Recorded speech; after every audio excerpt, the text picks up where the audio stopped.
President Trump's grip on the district seems to be tightening by the day. Today marks 2 weeks since he officially declared a crime emergency in the nation's capital. And tonight, more than 2,000 National Guard members are out patrolling our streets. Thanks for staying up with us, everybody. I'm Jim Hadley. Today in the Oval Office, President Trump signed a new executive order that could bring even further impacts to all of us here in the DMV. One of the orders moves to eliminate cashless bail in the district. It also asks law enforcement to ensure that people arrested in D.C. are taken into federal rather than local custody. This as concerns grow over where President Trump may crack down on crime next. Today, he stepped up his threats against Chicago, saying he would consider sending troops there to curb crime. Meanwhile, students here in Washington are living with the reality of this takeover.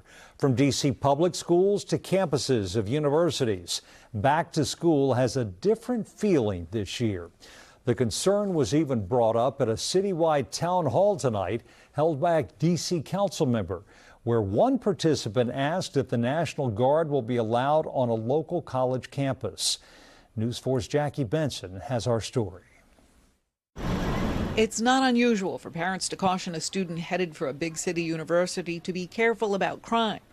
The start of the fall 2025 semester took those concerns to a whole new level, say these George Washington University graduate students, thanks to national news coverage. Theirs is an open campus with mostly public streets. It just gave us like a heads up to be careful when we're out here, but that's pretty much it.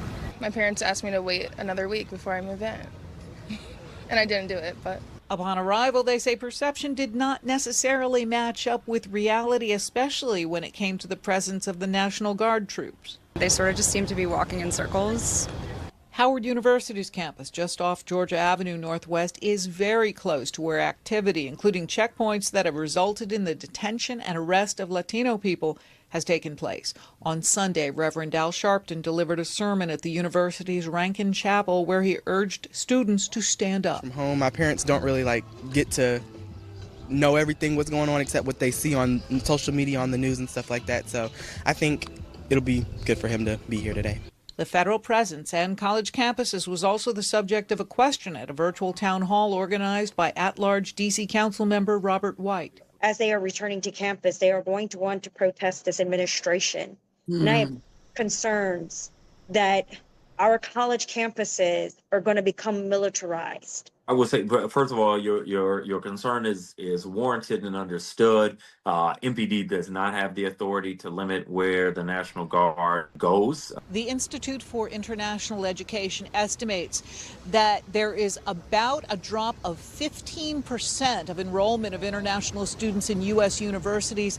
They attribute part of that to the Trump administration's policies on immigration. In Northwest, Jackie Bensen, News 4.